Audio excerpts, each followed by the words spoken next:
자, 이번에는 활동지를 한번 해결하는데 도움을 좀 드리려고 합니다. 자, 전압이 전류를 흐르게 두 번째 활동지. 자, 제일 먼저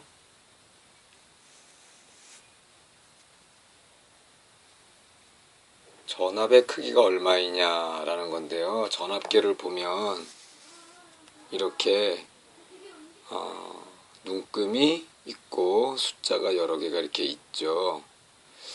자, 여기서 어떤 것을 읽어야 되느냐 이런 얘기인데, 자, 마이너스 단자에 연결할 때 30V에 연결할 수도 있고 15V에 연결할 수도 있고 3V에 연결할 수도 있죠.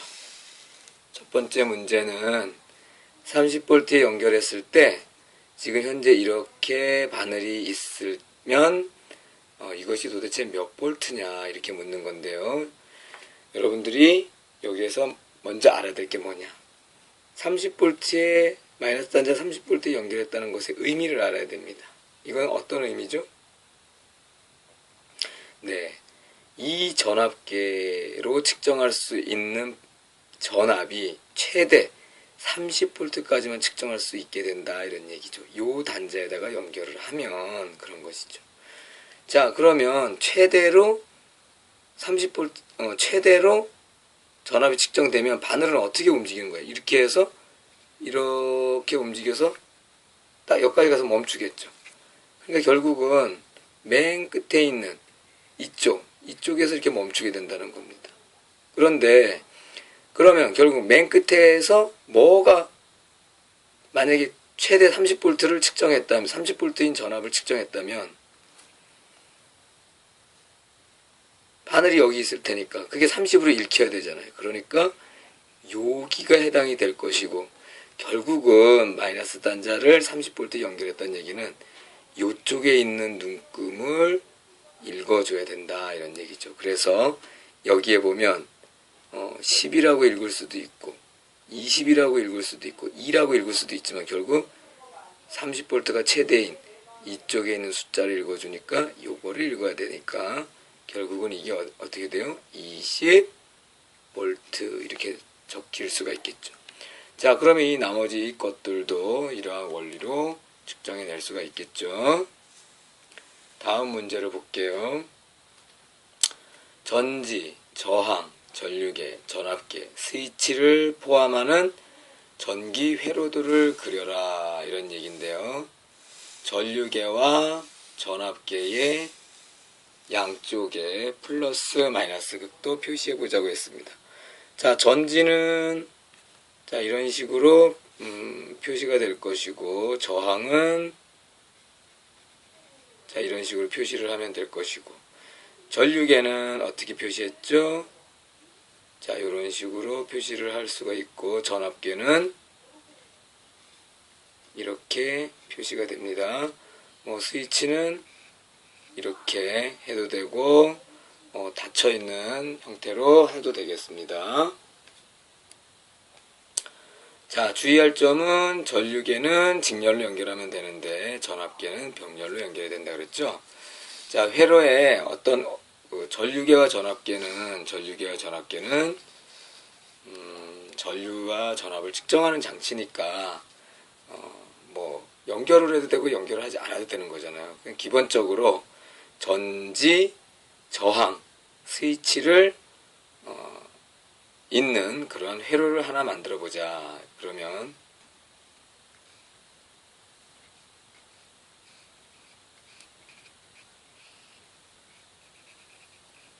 네, 이런 식으로 그릴 수가 있겠네요. 자, 그런데 여기에 지금 전류계와 전압계를 연결하자고 했으니까 전류계는 직렬로 연결하니까 이 회로에 그대로 직렬로 이렇게 연결하면 되겠고요. 그 다음에 전압계는 결국 이 저항의 양단에 걸치는 전압을 알아보자고 하는 거니까 이렇게 병렬로 전압계를 연결해 주면 되겠습니다. 꼭 이렇게 그리지 않아도 되죠. 저항이 병렬로 연결되어 있는 그런 거를 또 그릴 수도 있겠죠.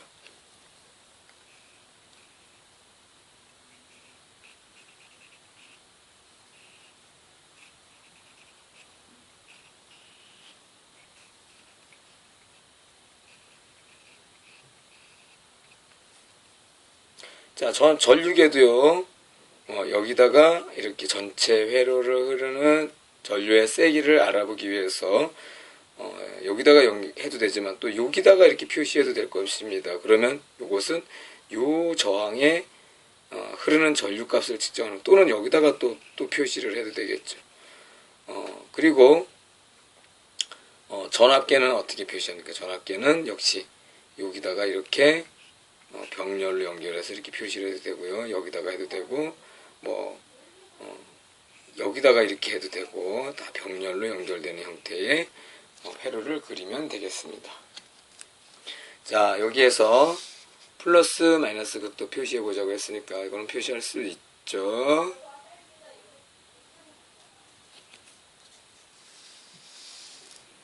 자, 다음 문제는 뭡니까?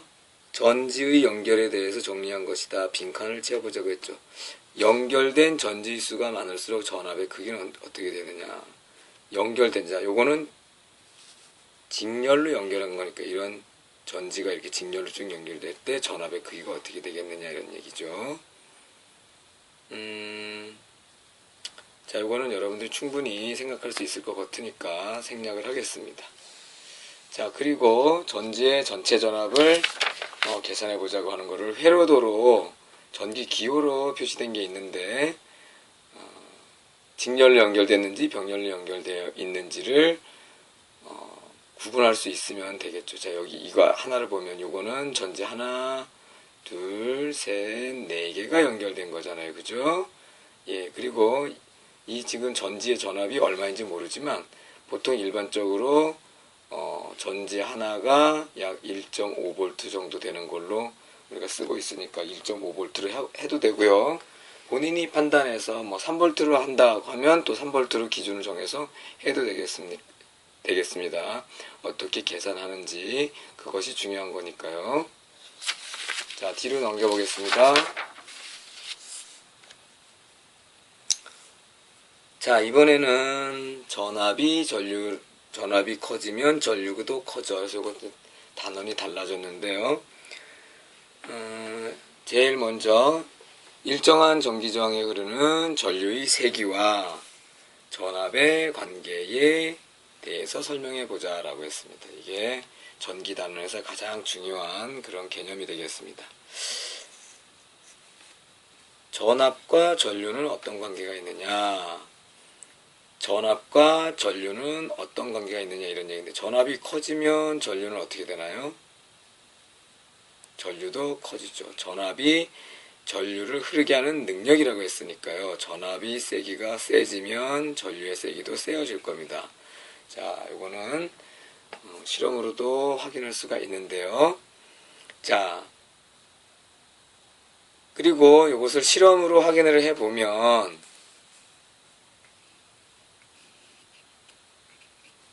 전압의 크기에 따라서 전류의 크기가 일정하게 증가하는 것을 알 수 있습니다. 이렇게 되는 것을 우리는 비례관계다 이렇게 얘기를 하죠. 예를 들어서 똑같이 증가하더라도 이런 식으로 증가를 하는 것은 비례한다라고 얘기를 하지 않습니다. 반드시 이렇게 증가하는 것을 비례한다라고 얘기를 하고요. 이렇게 됐을 때 어떤 관계냐라고 묻는 것은, 과학에서 어떤 관계냐라고 묻는 것은 비례냐 반비례냐 이런 걸 묻는 것이에요. 그러니까 자, 전류의 세기는 전압에 비례한다 라고 이렇게 하는데, 이 비례한다는 표시를 잘 기억해 두시기 바랍니다. 자, 여기는 식으로 나타내 보자 했으니까 결국 요것이 여기다 이렇게 되는 거고요. 전압과 전류는 어떤 관계여도 글로 써주면 되겠죠. 어떻게 쓸까요? 전류의 세기는 전압에 비례한다 이렇게 쓰면 되겠죠. 자, 그 다음에 이 그래프에서 직선의 기울기는 무엇을 의미하느냐라고 물었는데요. 자, 지금 이 그래프에서 이 기울기가 의미하는 게 뭐냐라는 거죠. 자, 이 기울기는 결국 뭐냐, X축의 증가분분의 Y축의 증가분이다 이렇게 되면 결국은 V분의 I가 되는 겁니다. 자, 이 V분의 I가 무엇을 의미하느냐라는 것을 묻는 거라고 볼 수 있어요. 자, 우리가 오음의 법칙 공부를 하실 때 V는 IR이라고 배웠습니다. 이것은 뭐냐? 전압은 전류의 세기 곱하기 저항의 세기 이렇게 되는 것이죠. 그러면 여기에서 보면 R이라고 하는 것은 어떻게 되냐? 저항은 어떻게 되겠습니까? 식을 바꾸면 I가 분모로 내려가서 I분의 V 이렇게 되죠. 자, 지금 저항은 I분의 V고요. 지금 이 기울기는 V분의 I잖아요. 저항이 I분의 V. 이 기울기는 V분의 I. 어떻게 되죠? 결국 이거는 뭡니까? R분의 1이잖아요. 그죠? R이 I분의 V니까 역수다. 이렇게 보면 되겠죠. 결국 이 그래프의 기울기가 나타내는 것은 뭐겠습니까? 저항의 역수라는 거죠. 저항의 역수. 즉 기울기가 작으면 저항이 크고 기울기가 크면 저항이 크다라는 거죠. 저항이 작다라는 거죠. 기울기가 크다는 얘기는요. 전압이 조금만 증가해도 전류의 세기가 많이 증가하는 의미고, 기울기가 작다는 것은 전압이 많이 증가했는데도 전류의 세기는 조금밖에 증가하지 않았다는 얘기잖아요. 전압이 많이 증가했는데도 전류의 세기가 조금밖에 증가하지 않았다는 얘기는 뭡니까? 저항이 그만큼 셌다라는 얘기고, 전압이 조금만 증가했는데도 전류의 세기가 세어졌다는 얘기는 저항이 작았다는 얘기죠. 그러니까 결국 기울기랑 어떤 차이가 있는 거예요? 기울기하고 저항의 크기는 반대라는 것이죠. 그것을 잘 정리해서 기록을 해주시면 되겠고요. 자, 오음의 법칙이란 뭡니까? 오음의 법칙은 교과서에서 찾아서 써보시고요. 오음의 법칙을 식으로 쓰면 이렇게 써진다라고 얘기를 했습니다. 즉 전압이라고 하는 것은요, 전류의 세기는 이게 이 식은 사실은 전류의 세기가 전압에 비례하고 저항에 반비례한다는 거에서 나왔어요. 전류의 세기는 전압을 증가시키면 증가하잖아요. 또 반대로 저항의 크기가 커지면 전류의 세기는 작아지니까 서로 반비례 관계에 있는데, 이러한 것을 실험을 통해서 알게 됐고, 이러한 관계식을 가지고 이렇게 전압에 대한 식으로 바꿔본 겁니다. V는 IR. 이것을 오음의 법칙이라고 합니다. 자, 그러면 이러한 것을 물론 이제 실험을 통해서 먼저 나왔는데, 이러한 오음의 법칙을 알고 그래프를 한번 그려봅시다. 전류와 전압 사이 관계는 어떻게 합니까? X축과 Y축을 그리고, 자, 전압을 증가시킬 때 전류의 세기가 어떻게 됩니까? 아까 비례한다고 했죠. 자, 이것은 어떻게 되는 겁니까? 자, V는 IR 이게 됐는데요. 결국 요거와 요거 관계 이렇게 나타낼 수 있죠. 자, 그 다음에 전압과 전기 저항과의 관계는 어떻게 되느냐 이런 얘기죠. 자, V는 IR에서 R은 어떻게 됐어요? R은 이걸 안 해도 되겠네요. 자, 지금 보면 전압과 저항과의 관계는 비례 관계 있죠. 그래서 역시 비례다. 전압이 증가하면 저항도 전류값이 일정할 때 I가 일정한 조건에서 전압이 증가하면 저항은 역시 증가하게 된다 이런 얘기죠. 왜? 전류를 똑같은 세기로 계속 유지시키려면 전압을 증가시켰을 때 저항이 작으면 전류의 세기는 세지잖아요. 그러니까 저항을 크게 해줘야 전압값이 전류의 세기가 일정해지게 되는 것이죠. 다시 얘기해 보겠습니다. 전압을 증가시키면 전류가 증가하죠. 그러니까 전류를 증가하지 않고 일정하게 해주려면 저항을 세게 해서 저항값이 커져야 전류가 더 증가하지 않게 되겠죠. 그래서 전압과 저항 관계는 비례 관계에 있다라고 할 수가 있는 거고요. 자, 이번에는 전류와 저항 값을 보면요. 네. 자, 이때는 뭡니까? 다시 해볼까요? V는 IR에서 I와 R 사이의 관계니까요. 자, I는 R분의 V. 그러니까 결국 I, 전류의 세기와 저항은 반비례 관계에 있다는 것을 알 수가 있습니다. 전압이 일정하게 유지시켰을 때 전류의 세기가 증가한다.